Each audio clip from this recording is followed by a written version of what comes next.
من الرياض المونقة عند الصالحين الليل والأسحار، روائع الأسحار، والله أسحار. قال ابن رجب في لطائف المعارف عنها: إن أهل الليل يقومون في جوف الليل يناجون ربهم ويكاتبونه برسائل ملؤها الأشواق مدادها الدموع وصحائفها الخدود.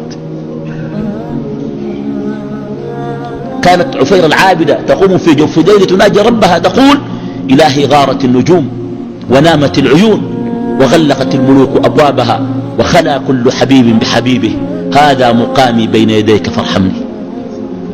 ده من أعظم الرياض الليل، ومن حرم الليل حرم الخير.